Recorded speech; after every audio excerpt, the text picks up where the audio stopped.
तो नमस्कार, मैं मीडिया चैनल लोकतंत्र से और अभी आपके सामने हमारे बल्लारपुर बीजेपी अध्यक्ष आदरणीय श्री काशीनाथ सिंह जी है। मैं थोड़ा सा उनसे अभी कुछ रूबरू आपसे मुलाकात कराऊंगा और कुछ उनसे सवालात है कि उनके जीवन शैली कैसी है। बिजी शेड्यूल में उन्होंने समय निकाल के पहली बात समय दिया, उनका धन्यवाद, कि काफ़ी जिम्मेदारी उन पे अभी। तो मैं अभी आपसे मुलाकात कराता हूँ हमारे आदरणीय श्री काशीनाथ जी, और वो आपको परिचय देंगे अपना। आप परिचय बताइए। मैं काशीनाथ सिंह, अध्यक्ष भारतीय जनता पार्टी बल्लारपुर शहर। तो नमस्कार भैया। नमस्कार। आप हमारे इस लोकतंत्र चैनल से समय दिए, आपने कुछ समय निकाला है, तो कुछ सवालात आपसे करूँगा मैं। भैया, आपकी लाइफ की जर्नी क्या है? आपकी जीवन थोड़ा बताइए। लाइफ की जर्नी मेरी बहुत ही सिंपल रही है। मैं शुरुआत से 97 से यहाँ पे बल्लारपुर शहर में हूँ। एक कॉन्ट्रैक्टर के तौर पे मेरा यहाँ पे पहले शुरुआत हुआ। धीरे धीरे मेरी यात्रा बढ़ते गई। सोशल फील्ड में मेरा शुरू से ही लगाव था। सोशल फील्ड में रहने के नाते मेरा पहचान अभी इस समय जो ग्रामीण के जिला अध्यक्ष आदरणीय हरीश शर्मा जी, उनसे मुलाकात हुई और उन्होंने आदरणीय उनके साथ में रहते हुए आदरणीय चंदेल मियां चंदेल जी से मेरी पहचान कराया, जिसके माध्यम से शर्मा जी ने मुझे भारतीय जनता पार्टी का सर्वप्रथम यहाँ पे सदस्य बनाया और सदस्य बन करके मैं काफ़ी दिनों तक काम करते रहा। फिर उसके बाद में मुझे भारतीय जनता पार्टी में सदस्य के साथ उपाध्यक्ष की जवाबदारी मिली। उपाध्यक्ष रहते हुए भी मेरे को 2 बार ऐसा मौका आया, अध्यक्ष के लिए मैंने स्वीकार नहीं किया, क्योंकि मैं उस तरह से मेरा एक लाइफ का एक वसूल है। मैं कोई भी काम करता हूं तो उसमें 100% देने की कोशिश करता हूं, और जब तक उसमें मुझे रिजल्ट खुद को नहीं मिलता तो मुझे वो चीज़ें अच्छा नहीं लगता है। फिर मैंने 2 बार उपाध्यक्ष रह करके काम किया। फिर मुझे जब संधि मिली आदरणीय चंदेल मियां चंदेल जी, आदरणीय हरीश शर्मा जी के, दोनों ने मुझे भारतीय जनता पार्टी शहर अध्यक्ष की जवाबदारी दिया। और जवाबदारी कब मिली, अभी आज के समय में बताना चाहूँगा। बहुत सारे कार्यकर्ता है और हमारा काम भी डिवाइड होकर के होता है, लेकिन उस समय में इससे बहुत ज़्यादा काम, पिछली बार जब सुधीर बाबू मुनगंटीवार जी वित्त मंत्री थे तो शहर में कभी 20 जगह, कभी 22 जगह, कभी 25 जगह भूमि पूजन, लोकार्पण, ये सारी चीज़ें कार्यक्रम चलता था। और उस पीरियड में मैं उपाध्यक्ष रहते हुए मेरे साथ में 2-3 प्रमुख पदाधिकारी रहते थे और साथ में राजू दासरवार और उनकी टीम, हम लोग पूरे शहर में भाग दौड़ करते थे। काफ़ी भाग दौड़ होता था। मेरे परिश्रम को देखते हुए, मेहनत को देखते हुए हमारे सीनियर पदाधिकारी, जूनियर पदाधिकारी सभी ने आदरणीय चंदेल मियां चंदेल जी को, शर्मा जी से निवेदन किया कि इनको अध्यक्ष बनाना चाहिए। उन्होंने बनाया मुझे। तो धन्यवाद भैया, आपने काफ़ी अच्छे से, काफ़ी सफाई से अपना जवाब दिया। एक बात और पूछना चाहूँगा कि आपको प्रेरणा कहाँ से मिली राजनीति में आने की? राजनीतिक प्रेरणा सही में बताऊं तो जब चंदन मियां चंदेल जी के साथ में मेरा शर्मा जी ने संपर्क कराया, तो मैं जब भी मेरा टाइम मिलता था तो मैं उनके पास में जा करके 10 मिनट, 15 मिनट, कभी आधा घंटा, 1 घंटा मैं बैठता था। बैठने के बाद उनका काम करने का तरीका जो मैं देखता था, वो इस एक ज़्यादा उम्र के बावजूद भी एक यंग के जैसा उनके अंदर जो एनर्जी है। और हर रोज़ बल्लारपुर शहर के हर जाति, धर्म, हर पार्टी के लोग उनके यहाँ आकर के अपनी समस्याओं को लेकर के छुड़ाने के लिए आते थे और उसमें वो 100% सफल भी होते थे। वो देखते हुए मुझे लगता था कि मुझे भी इसमें राजनीति में जैसे भी मेरे को मौका मिलता है कार्य जरूर करना चाहिए, और उनके कार्यों को देखते हुए मैंने इसकी शुरुआत किया। आपके राजनीतिक गुरु कौन है? राजनीतिक गुरु अगर सही में देखा जाए तो राजनीति मेरे मार्गदर्शन करके आदरणीय हरीश शर्मा जी हैं। मैंने एक उस पर किताब भी लिखा है, मेरा क्लियर फंडा है। मैं दुविधा में कभी लाइफ अपनी जीता नहीं, और दुविधा में जो लोग रहते हैं दुविधा में ही रह जाते हैं। मेरे को भारतीय जनता पार्टी में एंट्री कराने वाले, अपनी सदस्यता ग्रहण करने वाले आदि शर्मा जी हैं, और वो हमारे मार्गदर्शक हैं। राजनीति का पार्ट शर्मा जी, उनका फील्ड अलग रहता था, वो बाहर रहते थे, लेकिन चंदन भैया के साथ में रहते हुए मेरे राजनीतिक गुरु वो हैं। और मेरे प्रेरणा स्रोत आदरणीय श्रीमान सुधीर बाबू मुनगंटीवार जी हैं, जिसके ऊपर मैंने किताब भी लिखा है। उस किताब का कुछ नाम वगैरह? हाँ, मैं उस किताब को, उसकी भी एक छोटी सी स्टोरी है। बल्लारपुर शहर में जब कोरोना का पीरियड हुआ तो उस समय आदरणीय श्रीमान सुधीर बाबू मुनगंटीवार जी का जन्मदिन था, और जन्मदिन से निमित्त जन्मदिन का सेवा सप्ताह करके मेरी शुरुआत की गई है। बाद में घुघुस वगैरह अन्य जगहों पे हुआ। नगर परिषद चौक मैंने सेवा सप्ताह करके सुधीर बाबू के नाम से वहाँ पे हमने सैनिटाइजर, मास्क, बाबू के जो काम की किताबें हैं वो सब बांट रहे थे। और वो सेवा करते हुए सर्वप्रथम बल्लारपुर शहर में मैं सबसे पहले कोरोना पॉजिटिव हुआ था। और जब कोरोना पॉजिटिव हुआ तो मैं जा करके जब वन अकादमी में वहाँ पे मैं और मेरे साथ में हमारे महामंत्री मनीष पांडे जी थे, हम वहाँ पे क्वारंटाइन हुए। उसमें 12-14 दिन में मेरे पास कोई काम नहीं था। बोले समय अब आपको भी देखते हैं, हमेशा हम बिजी रहते हैं, लेकिन वहाँ एक रूम के अंदर करना क्या, मेरे को 4 से 6 घंटा, ज़्यादा से ज़्यादा 2-3 घंटा सोने के बाद मुझे नींद नहीं आती, मेरे को कुछ ना कुछ दिखते रहता। फिर मैंने डिसीजन लिया कि क्यों ना बल्लारपुर शहर में सम्मानीय सुधीर बाबू मुंगंटीवार जी ने जो कार्य किया है उसके ऊपर कुछ लिखा जाए। उसको लेकर के मैंने वो किताब लिखा। और उसी समय सम्मानीय सुधीर बाबू मुंगंटीवार जी सर्वप्रथम कोरोना पीरियड में अगर किसी कार्यक्रम के लिए बाहर आए तो मेरे कार्यक्रम के लिए आए। उनके उपस्थिति में आदरणीय चंदन भाई चंदेल जी के शुभ हस्ते मेरे किताब का विमोचन भी हुआ था। उस किताब का नाम है सुधीर बाबू मुंगंटीवार जी कार्य वर्णन। तो वो फील्ड में ऐसा है, काफी लोगों के पास पढ़े, कुछ लोगों ने बहुत मैंने 10,000 प्रति एक बार निकाला था। अच्छा। और उसके बाद 5,000 निकाला। मेरी कोशिश थी अपने पूरे विधानसभा में बाहर से भी लोगों को देना। और जो भी मेरे हमारे कार्यकर्ताओं के पदाधिकारियों का जिसका जन्मदिन हुआ, जब से मैं किताब छपा था उनके घर तक जा करके सम्मान के साथ वो किताब देता था मैं सबके बर्थडे में। अभी भी कोई बाहर से नेता वगैरह आते हैं पार्टी से रिलेटेड तो मैं वो किताब ही उसको मैं गिफ्ट करता हूँ।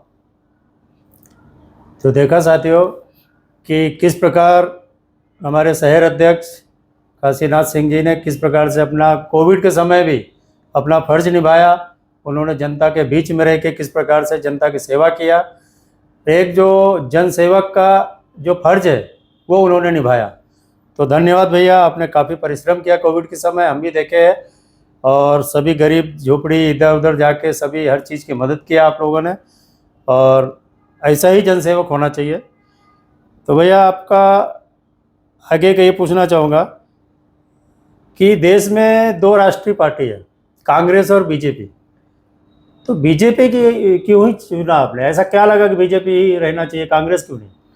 देखिए, मैं इस पे ये मेरा पर्सनल राय मैं बताना चाहूँगा आपको।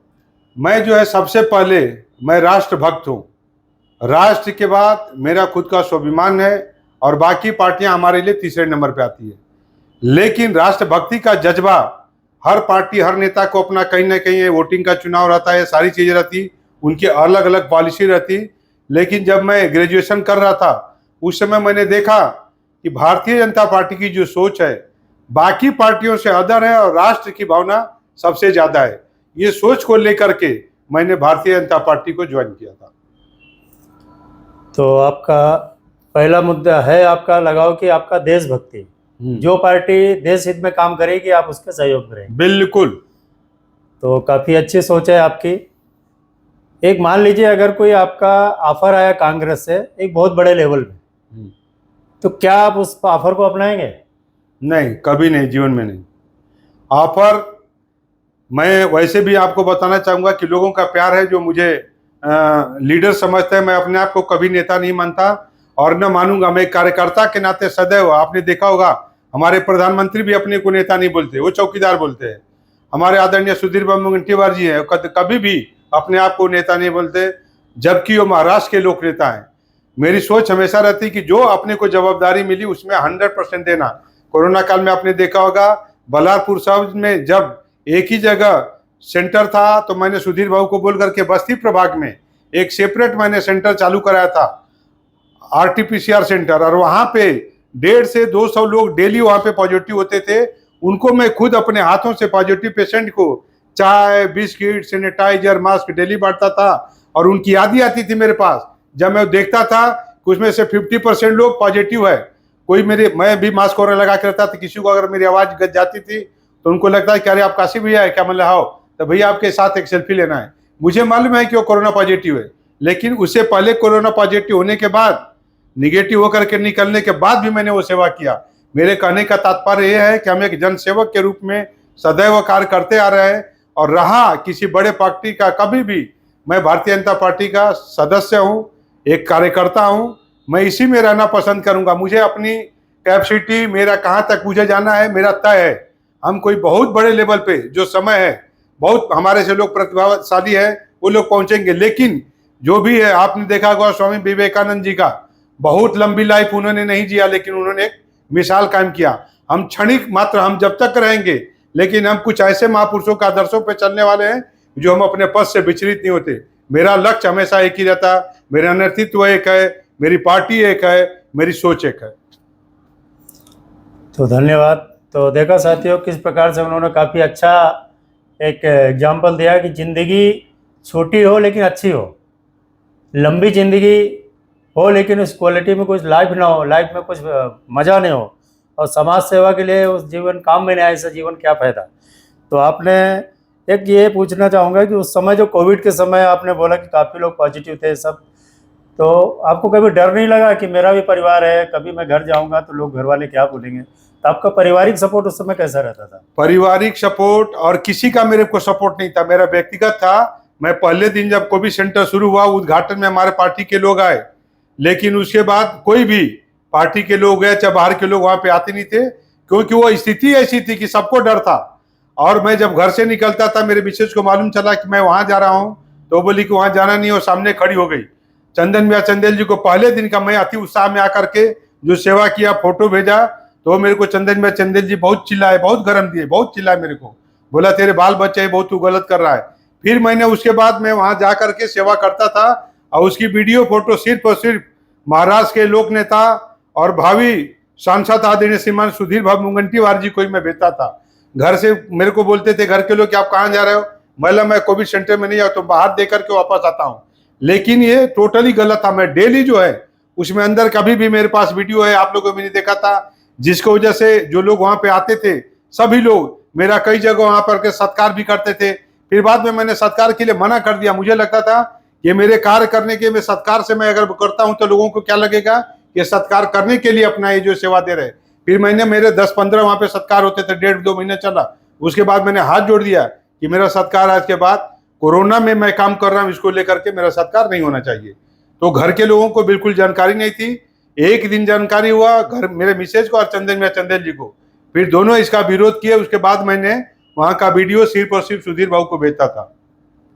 और सारी सुविधा, मैं एक चीज जिक्र करना चाहूंगा, कुछ समय सरकार कांग्रेस की थी, सम्मानीय सुधीर बाबू मुनगंटीवार जी एक सादे विधायक थे, लेकिन बल्लारपुर शहर, चंद्रपुर जिले तो छोड़िए, बल्लारपुर शहर में सारी सुविधा, धान्य किट हो, राशन किट हो, आपके बाद में आपको फूड किट हो, दवा, सैनिटाइजर, आने जाने की व्यवस्था, एम्बुलेंस, गर्म पानी, ठंडा पानी, सार्वजनिक जगह पे सारी चीजें उनके तरफ से होती थी। उसके बीच की कड़ी कोविड सेंटर पर मैं जाता था, लेकिन आम लोगों के बीच में हमारे भारतीय जनता पार्टी के सभी पदाधिकारी कार्यकर्ता तन मन धन से मेहनत से काम करते थे।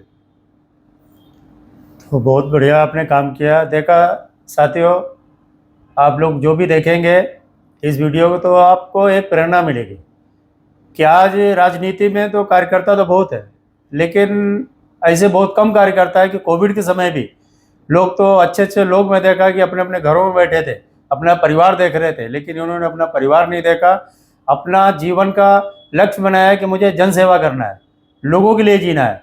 तो उस समय उन्होंने अपना काफ़ी अच्छा काम किया, और उस काम का ईश्वर आपको जरूर फल देगा, और काफ़ी अच्छा सराहनीय कार्य रहा आपका। भैया, आप दुनिया के सबसे बड़ी पार्टी बीजेपी, उसके शहर अध्यक्ष बने, तो आपको कैसा महसूस हुआ? ये मेरे लिए सौभाग्य की बात है। आदरणीय हरीश शर्मा जी, आदरणीय चंदन भाई चंदेल जी, आदरणीय सुधीर बाबू मुनगंटीवार जी, और साथ ही हमारे जितने भी हमारे पार्टी के पदाधिकारी है, कार्यकर्ता है, निश्चित रूप से ये बड़ी अपॉर्चुनिटी है। जब दिल्ली से गली से दिल्ली तक भारतीय जनता पार्टी की सरकार है और मैं उस समय अध्यक्ष हूँ, लेकिन मेरा सहयोग करने के लिए, मेरा स्वभाव थोड़ा सा कड़क है। मैं किसी भी चीज़ को लेकर के अगर मैं किसी को कोई काम बताया और समय से काम नहीं करता, तो मेरा उससे दो बातें हो जाती है। काफ़ी कार्यकर्ता कभी कभी मेरे से नाराज भी होते, मेरी शिकायत भी करते हैं, लेकिन वो फिर कहीं जाते हैं तो उनके दिमाग में जो बात आती है, तो फिर उनको लगता है कि काशी सिंह ने अगर मेरे को कुछ बोला है तो मेरे पर्सनल काम के लिए नहीं बोला, पार्टी के काम के लिए बोला, और फिर वो मेरे साथ में आ जाते हैं। सबका सहयोग मिलता है, अकेले मैं कुछ भी नहीं कर सकता, सबके सहयोग से ही जो कुछ होता है वो संभव होता है। और मेरे लिए मेरे नीचे कार्यकर्ता जो भी है, मेरे ऊपर जो नेतागणों भी है, सबका स्नेह प्यार है, जिसकी वजह से मैं ये सब सारी चीजें सेवा करता हूं और इस अपने पद को मैं जो भी है अपने 100% देने की कोशिश करता हूं। आप को जब अध्यक्ष पद मिला सेकंड टाइम, तो क्या सभी का सहयोग मिला उस समय पार्टी में? सबका सहयोग है, कुछ प्रयास रहता हर किसी का अपॉर्चुनिटी लेने के लिए, लेकिन मेरा प्रत्यक्ष अप्रत्यक्ष सभी का सहयोग हमारे साथ में रहा, जिसके वजह से हम जो है फिर से इस अध्यक्ष पद पर मैं दोबारा हूं। तो ये कार्य ही आपका ऐसा है कि जो आपका दोबारा आपको अध्यक्ष पद मिला, क्योंकि बीजेपी एक ऐसी पार्टी है कि कैडर बेस्ड पार्टी है। यहाँ पे देखा जाए तो कोई व्यक्ति देख के नहीं देखा जाता है, एक इंटरनल सर्वे होता है बीजेपी का, जो मैंने अभी तक इसका किया है छानबीन इंक्वायरी, जो जाना हो बीजेपी को, कि इंटरनल सर्वे होता है, किसी के बोलने से किसी को पद नहीं दिया जाता है, उसका कार्य देखा जाता है, उसके बाद ही उसको पोस्ट दी जाती है। तो जैसा आपने देखा कि अभी जो देश में जितने सांसद का पोस्ट मिला वो भी इंटरनल सर्वे हुआ, उसके बाद ही दिया गया। तो ठीक है, अब चलो आगे कड़ी में अपन और आगे बढ़ते हैं कि अभी देखा गया तो चंद्रपुर जिले का जो सांसद का है सुधीर बाबू को ऐसा लगता नहीं था कि मिलेगा करके, क्योंकि इंटरनल सर्वे से ही मोदी जी ने उनको डायरेक्ट सांसद का वो पद दिया है और उनको बोला है कि चुनाव लड़िए आप। क्योंकि अगर शायद ऐसा रहता था कि जैसे बाकी पार्टियों में लगता है कि इसका उसका जुगाड़ लगा के पोस्ट लेना, ऐसा नहीं हुआ है, मोदी जी ने डायरेक्ट उनको दिया है। तो जिस प्रकार से उनको पद मिला है सांसद का, उनको मिला है, चुनाव लड़ने के लिए ऑफर मिला है, तो उसमें एक अध्यक्ष के नाते आपका क्या रोल है? आप कितना मार्जिन उनको बल्लड़ से दिला सकते हैं?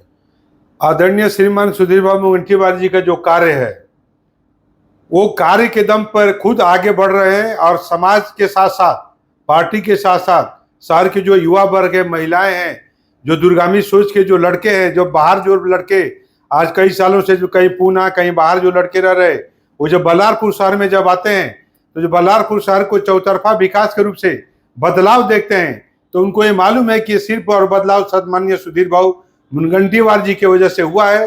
तो उसमें हम लोगों को काफी मेहनत करने की कहीं जरूरत नहीं है, लेकिन फिर भी भारतीय जनता पार्टी के पदाधिकारी कार्यकर्ता एक रूट लेवल पे काम करने वाले लोग हैं और बाकी पार्टियों के लोग चुनाव के समय में काम करते हैं। लेकिन हमारे आपने अभी, आप सोशल मीडिया से हो, सोशल फील्ड में हो, आप देखते हो हमारे पदाधिकारी कार्यकर्ता नेतागण सदैव 12 महीने हम जनता के बीच में रहते हैं और कार्य के दम पे हम आदरणीय श्रीमान सुधीर बाबू मुंगंटीवार जी के द्वारा किए गए कार्यों के दम पे लोगों के बीच में हम जाएंगे और उन्हें बताएंगे कि आने वाले समय में जो कुछ चीजें अभी कुछ रह गई है, तो आदरणीय श्रीमान सुधीर बाबू मुंगंटीवार जी जब एक सांसद के रूप में जब दिल्ली में जाएंगे तो बड़ी जवाबदारी मिलेगी, तो बड़ा कार्य होगा। तो उम्मीद है कि सुधीर बाबू भारी बहुमतों से जीतेंगे, उनको मंत्रिमंडल मिलेगा और मिलेगा भी। तो आप एक बीजेपी के शहर अध्यक्ष के नाते नहीं, एक आम इंसान के नाते आपकी क्या उम्मीदें रहेंगी कि बल्लारपुर या चंद्रपुर डिस्ट्रिक्ट में और क्या क्या होना चाहिए? क्योंकि विकास, रोड, गार्डन सब चीज़ बन चुका है, इस जिले में और क्या होना चाहिए कि जो हमारी उम्मीद रहेंगी कि भाव के द्वारा है? यहाँ पे अगर विकास का देखा जाए तो मैं एक छोटी सी एक एग्जांपल बताना चाहूँगा कि आपने देखा होगा पहले उत्तर प्रदेश, बिहार ये बैकवर्ड के लाइन में आता था, वहाँ पे इंडस्ट्री वगैरह नहीं लगाए जाते थे। वो क्यों नहीं लगाए जाते थे? जो मेरा अनुभव है कि जहाँ पे आपकी मूलभूत सुविधा बेसिकली लाइन, बिजली, पानी, रोड, ये सारी चीजें नहीं रहेगी तो कोई भी वहाँ पे जाना पसंद नहीं करता है। तो ये पिछले कार्यकाल में सम्मानीय सुधीर बाबू मुंगंटीवार जी ने छोटे मोटे रोजगार के साथ में बेसिक सुविधा उपलब्ध कराया है। आप कोई भी आपने देखा होगा, इससे पहले पिछले महीने में एक बड़ा एमओयू सम्मानीय सुधीर बाबू मुंगंटीवार जी ने किया कई कंपनियों के साथ में। अभी छोटा सा एग्जांपल, बोटेनिकल गार्डन बना, आप देख रहे होंगे डेली वहाँ पे 25 से 30 हजार लोग जाकर के वहाँ पे विजिट देते हैं, जिसकी वजह से हमारे शहर के ऑटो को, छोटे मोटे और रेवड़ी लगाने वाले, ठेला लगाने वाले तमाम लोगों को रोजगार मिल रहा है। और बड़ा रोजगार के लिए मुझे लगता है कि स्टेट की जो पॉलिसी रहती है वो सीमित रहती है। सेंट्रल में जब हमारे आदरणीय सुधीर बाबू मुंगंटीवार जी जाएंगे तो वहां से बड़ी पॉलिसी तय होगी, बड़ा उद्योग आएगा, बड़ा शिक्षा आएगा। और अभी जरूरत चंद्रपुर जिले को, बल्लारपुर शहर को सबसे जरूरी रोजगार और शिक्षा की है। उस पहल पे आदरणीय श्रीमान सुधीर बाबू मुनगंटीवार जी बड़ा कार्य करेंगे। उनकी जो मर्यादा थी उस मर्यादा से ऊपर जाकर के बल्लारपुर शहर में आधुनिक डिजिटल आपने देखा होगा स्कूल खोला गया, लाइब्रेरी खोली गई, बच्चों को स्पोर्ट्स से लगाव रखने के लिए ओपन जिम, बड़ा स्टेडियम, ये सारी चीजें तमाम चीजें बनाई गई। तो उसका फायदा लोगों को मिल रहा है, युवा आज उसके प्रति आकर्षित है और उनको मालूम है कि सम्मानीय सुधीर भाऊ मुनगंटीवार जी जो हमारी समस्या है उसको निजात दिला सकते हैं। और युवा भी जो दबी बात आवाज में जो बातें आती है, समाज की जो बातें आप देख रहे हैं, वो कहीं उसमें मर्यादा में उसमें लिमिट पे फंसने वाले नहीं है। उनको मालूम है कि विकास कार्य सिर्फ और सिर्फ सुधीर भाऊ मुनगंटीवार जी कर सकते हैं। क्यों कर सकते हैं कि देश में आदरणीय मोदी जी की सरकार बनेगी और जब डबल इंजन की सरकार बनेगी, सुधीर भाऊ मुनगंटीवार जी जब यहाँ से सांसद होंगे तो ही हमारा विकास होगा, रुके हुए कार्य हमारे पूर्ण होंगे। तो धन्यवाद भैया, आपने अच्छा जानकारी दिया। एक सवाल ये है कि जब आपने बोटेनिकल गार्डन की बात की तो वहाँ आज एक विपक्ष से एक ये चल रहा है कि उस गार्डन में जो काफ़ी सालों से जो काम किए महिलाएं, झाड़ तोड़ना, ये करना, काफ़ी जो काम कर रहे थे कामगार वहाँ पे विसापुर के इधर उधर के, तो आज गार्डन बनने के बाद उनको कामगार नहीं दिया गया, काम नहीं दिया गया, बाहर के लोगों को काम दिया गया, ऐसा एक विपक्ष का आरोप है और एक वीडियो भी चल रहा है। और वीडियो चलेगा, वीडियो विपक्ष के लोग अभी उनके पास कुछ भी कार्य नहीं है बताने के लिए। मैं थोड़ा सा आपको बैकग्राउंड में ले जाऊंगा। पहली बार जब भारतीय जनता पार्टी की जब सरकार बनी थी तो तमाम ऐसे मीडिया वाले भी, पेपर वाले भी, कांग्रेसी नेता भी बोलते थे कि ये ऐसी गलतफहमी में ईवीएम से ऐसे वैसे सारी चीजें जोड़ जंतर करके मोदी जी की सरकार बनी है। मगर दूसरी बार आपने देखा होगा भारतीय जनता पार्टी और छोटी मोटी पार्टियां जो हमारे सहयोग में थी उनको छोड़ करके पूरे देश की पार्टी बंगाल में एक बहुत बड़ा उनका महासंग्राम हुआ, बहुत बड़ा मेड़ावा हुआ। सभी ने बड़े मंच पे एक साथ हाथ मिला करके आह्वान किया था कि भारतीय जनता पार्टी को और मोदी जी को इस बार सत्ते में नहीं आना देना है। लेकिन उल्टा हुआ, उससे ज्यादा आपने देखा होगा, उससे ज्यादा दूसरी बार सरकार हमारे भारत देश की महिलाएं और युवा वर्ग और सुशिक्षित और व्यवसायी लोग सभी ने मिलकर के, उनको मालूम है आदरणीय मोदी जी के नेतृत्व में भारतीय जनता पार्टी के हाथ में ही देश सुरक्षित है, उसके परिणाम स्वरूप दूसरी बार भव्य रूप से सरकार बनी। और फिर वही चीज है, अभी भी आपने देखा होगा बहुत सारे मुद्दे थे जिस मुद्दे को लेकर के बार बार बोलते थे कांग्रेस लोग कि मंदिर वहीं बनाएंगे लेकिन तारीख नहीं बताएंगे। मंदिर भी बना, धारा 370 पे अगर बात होती थी तो बोलते थे कि कोई झंडे को कंधे देने वाला अर्थी को नहीं मिलेगा, ऐसे खून की नदियां बहेंगी।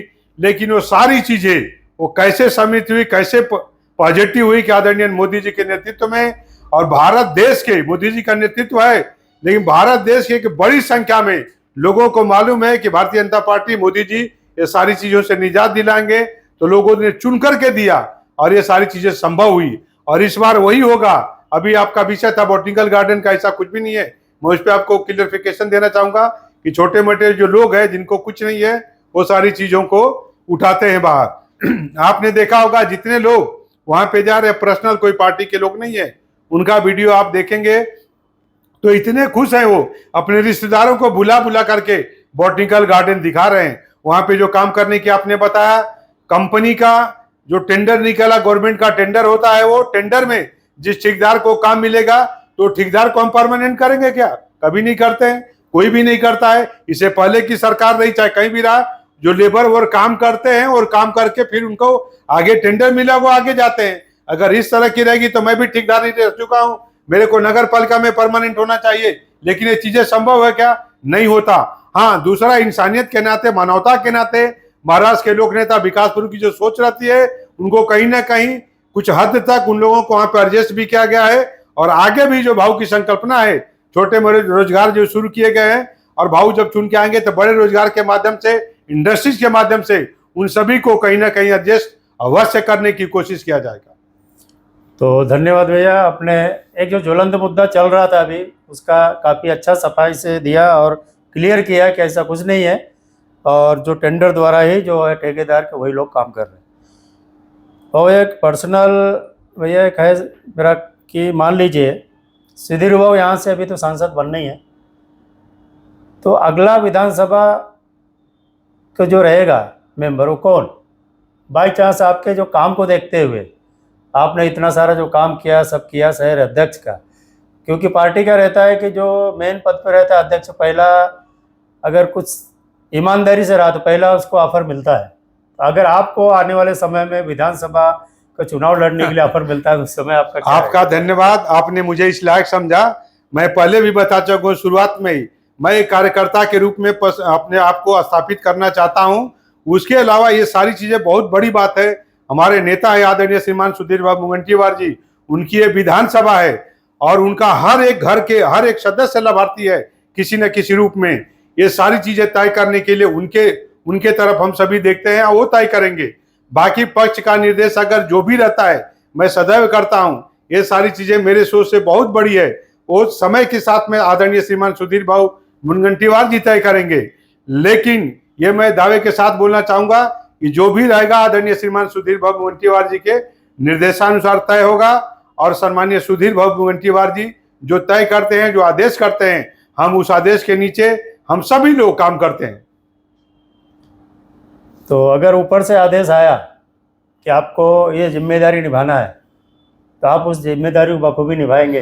वो समय की बात रहेगी, जब का जब रहेगा। जब आएगा तो मैं सबसे पहले आपको ही जरूर बताऊंगा।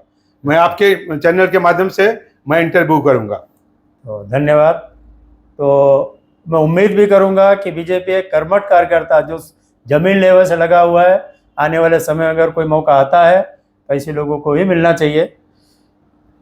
तो आगे कुछ और मुद्दे हैं कि ये कुछ मैं लोगों से मुद्दे जो चुनके ना लोग आज जो बीजेपी के ही जो कार्यकर्ता है उनके सवाल थे कि आज जो बीजेपी में क्या चल रहा है कि जो लाइफ टाइम पूरा जीवन अपना एक ऑफिस में झाड़ू लगाना, दरी बिछाना, लोगों को चेयर लगाना, पूरा जीवन बिता देते हैं, घर परिवार अपना समय देते हैं। लेकिन आज ऐसा बीजेपी में क्यों चल रहा है पूरे देश भर में कि वो बेचारा झाड़ू ही लगाते रहता है और अचानक दूसरी पार्टी से एक आता है और 20-20 साल पुराने लोग आते हैं और वो सीट पे चुनाव भी लड़ते हैं, वो बेचारा अपना समय ऐसे चला जाता है उसका। ऐसा क्यों?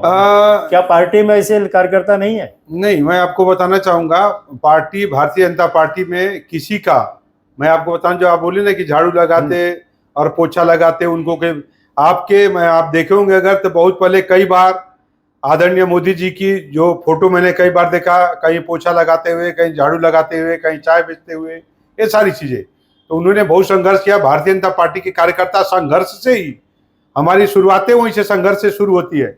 और आपने जो बोला कि बाहर के लोग कुछ परसेंटेज पे होते हैं, कुछ न कुछ संगठन की मजबूरी, कुछ हालात की मजबूरी, और कहीं ना कहीं अगर राष्ट्र को सुरक्षित हाथों में रखना है तो हमें ये सारी चीजों से थोड़ा सा जरूर अपनी पॉलिसी चेंज करके हमें आगे बढ़ना है। जिसे मैं देख रहा हूँ कुछ ऐसे भी नेता कांग्रेस में थे, कार्यकर्ता थे, जो वहां रह करके जो पहले की लड़ाई थी पार्टियों की और पहले की सोच थी और अभी में बहुत सारे फर्क है। आप देखे हैं ज्योतिरादित्य सिंधिया जी, जो उनका काबिलियत है, वो सही में कांग्रेस में रहते हुए अपने आप को, जो उनके अंदर जो शक्ति थी काम करने की, उनका जो नेतृत्व था, जो उनके विजन थे, वहां पे अपने आप को रह करके एक परिवार के अंदर वो रहना नहीं चाहते थे। ऐसे बहुत सारे नेता हमारे पार्टी में आए। अभी मैं मीडिया के भी माध्यम से सुनता हूँ तथा लोगों के माध्यम से भी, वो तो वहां पे चोर था, वहां पे भ्रष्टाचारी था और भारतीय जनता पार्टी में आ गया।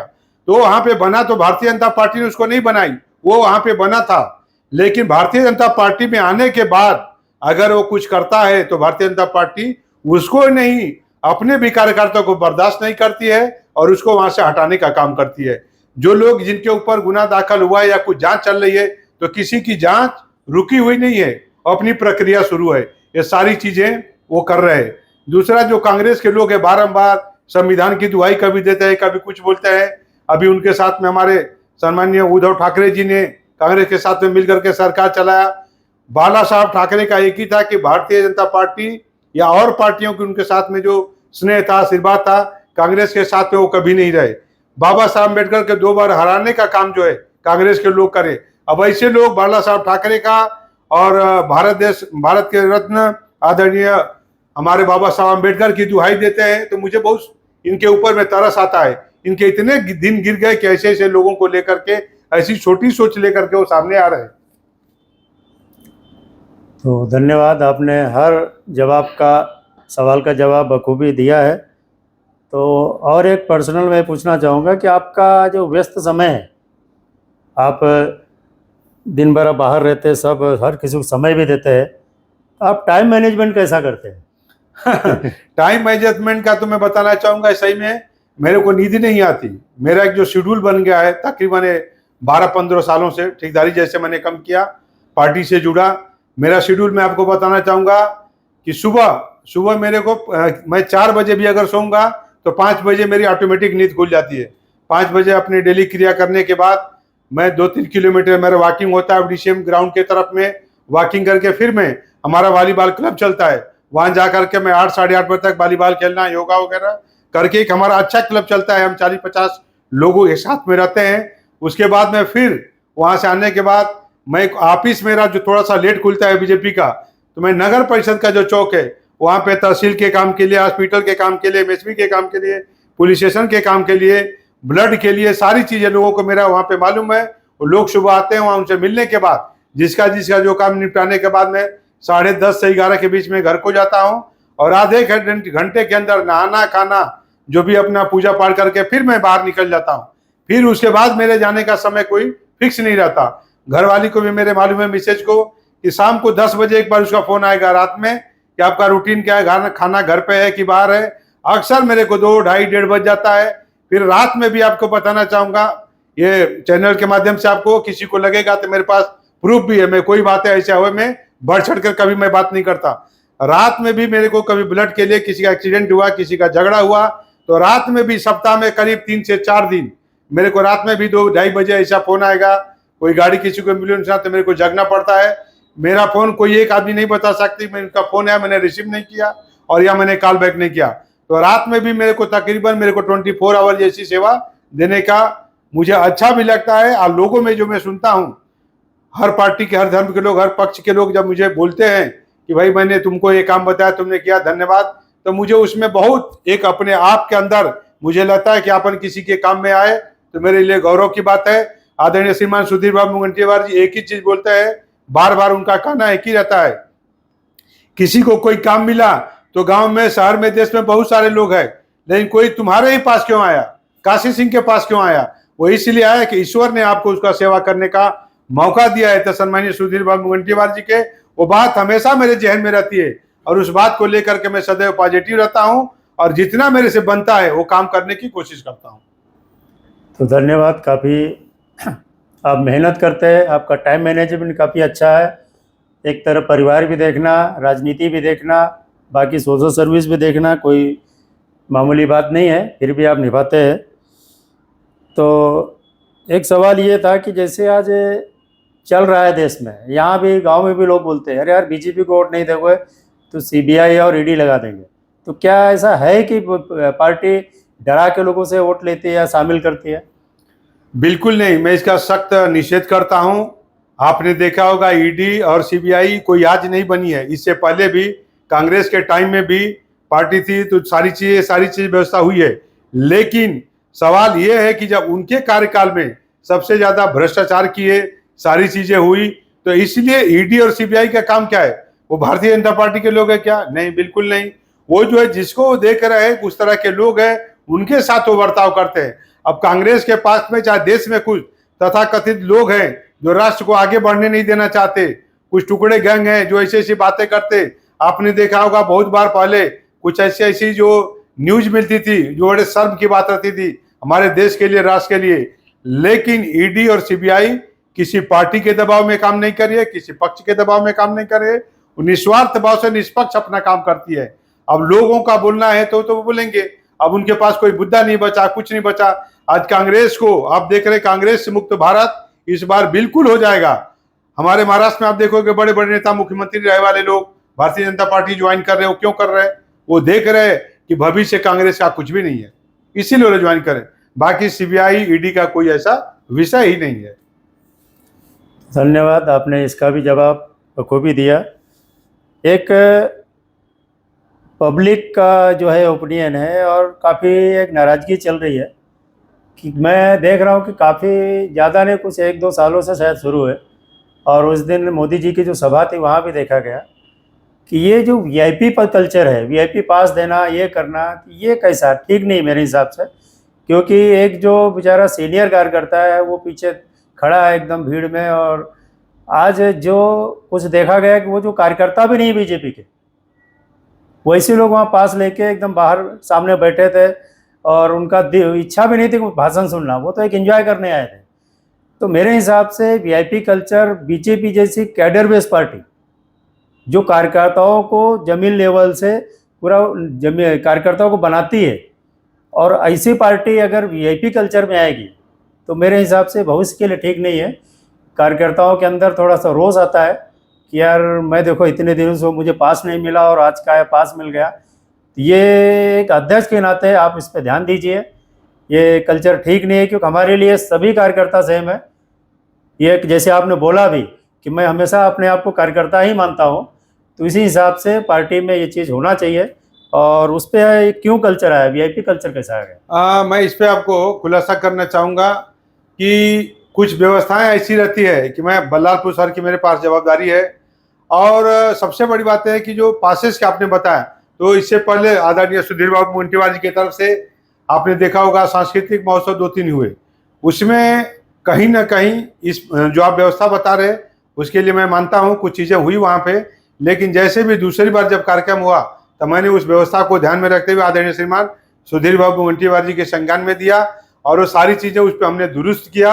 आगे भी मैं ये चीज़ नहीं मानता, इसमें नकार नहीं सकता, कुछ व्यवस्थाएं होती हैं 100% अगर हम करते हैं तो फिर हम इंसान कहाँ रहते, हम तो भगवान हो जाते। लेकिन ये मैं बताना चाहूँगा कि भारतीय जनता पार्टी के पदाधिकारी कार्यकर्ता दूरदीन दृष्टि को लेते हुए किसी भी परिस्थितियों में अपने आप से वो विचलित नहीं होता है। कहीं अगर इस तरह की घटना अगर हो रही है, अगर कोई जिम्मेदार है तो मैं उसके लिए उनसे मैं क्षमा भी चाहूँगा, मगर इस तरह की घटनाओं को आगे न हो इस पे मैं अपने सीनियर नेताओं से मिलकर के, हमारे जूनियर से मिलकर के इस व्यवस्था को मैं चुस्त और दुरुस्त करने की भरपूर कोशिश करूंगा। कारण क्या है कि कभी कभी ऐसा मोमेंट हो जाता है कि कुछ जब पासेस का जब बंटवारा होता है, कई बार क्या होता है कि अगर पासेस का हम बोलते हैं कि भैया आपको 10 बजे वहां पे पहुंचना है, तो लोगों को क्या रहता है कि वो 10 बजे नहीं पहुंच करके 11 बजे पहुंचते हैं। अगर नेता पहुंच जाता है 10 बजे, हमारा कार्यकर्ता अगर पहुंचता है 11 बजे, तब वो जगह को हम खाली तो रख नहीं सकते। उसके दृष्टिकोण से भी कभी कभी ऐसी परिस्थितियां निर्माण होती है। मगर अगर हमारे सीनियर कार्यकर्ता जो हैं, आज हम बैठ करके हमें डिबेट में बैठे मैं काम कर रहा हूं, तो उन्होंने जो जमीनी लेवल पे काम किया है उसके दम पे मेरा कुछ कार्य है, तो मैं बिल्कुल इस को नकारता हूं कि आज मैं जो भी कुछ हूं, हमारे सीनियर लोगों ने, हमसे पहले हमारे जो बुजुर्ग लोगों ने जो कार्य किया है उसके ऊपर पार्टी धीरे धीरे धीरे बढ़ते हुए आज पहुंची है, तो उनका सम्मान सदैव हमारे आंखों पे है। और इस तरह की मैं आप देखे होंगे इससे पहले जब जब भी मौका आता है सीनियरों का, तो मैंने अपने कार्यालय में बुला करके उनको सम्मान करना, उनको पैर धोना, ये सारी चीजें, उनके घर तक जाना, मैं सारी चीजें करता हूँ ये अध्यक्ष के नाते।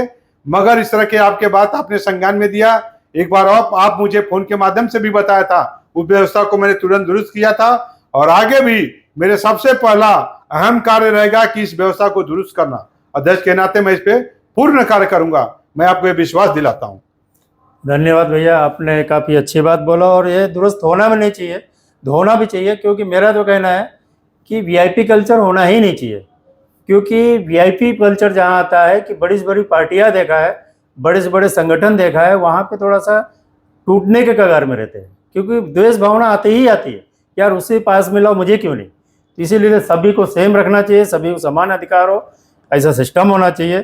भैया आखिरी आपका ये है, अगर आप राजनीति में नहीं होते तो फिर आपका क्या फील्ड होता, आपके क्या क्या प्लानिंग होती थी? मैं ये बताना चाहूँगा, मेरा जो गांव है, बेसिकली मैं यूपी से बिलोंग करता हूँ, आपको मालूम है। तो वहाँ हमारे गांव में स्पोर्ट्स को लेकर के, पहलवानी को लेकर के बहुत एक माहौल रहता था। मेरे दादाजी एक बहुत अच्छे पहलवान थे, अभी वो नहीं है, पिताजी भी, और हम लोग भी अखाड़े में जाते थे। मेरे रिलेटिव हैं, अभी भी वो लोग वहाँ पे अखाड़ा चलता है, मैं आपको कभी वीडियो दिखाऊंगा, मिट्टी का अखाड़ा अभी भी वहाँ पे चलता है, हमारे जो रिलेटिव है।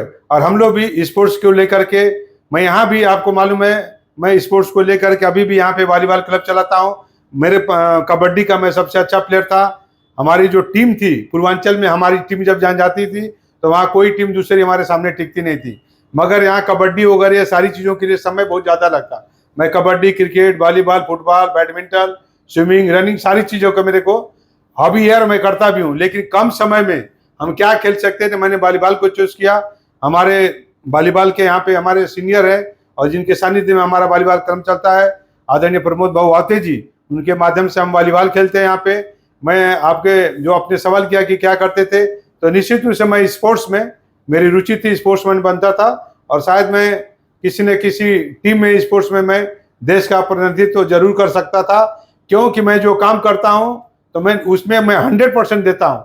और सम्मानीय सुधीर भाऊ को मैं जिक्र फिर करना चाहूँगा, उनकी एक ही बोल है कि कोई भी काम करो, वो बोलते हैं कि अगर जूता भी पॉलिश कर रहे हो तुम तो ऐसा पॉलिश करो कि उसमें चेहरा चमकना चाहिए।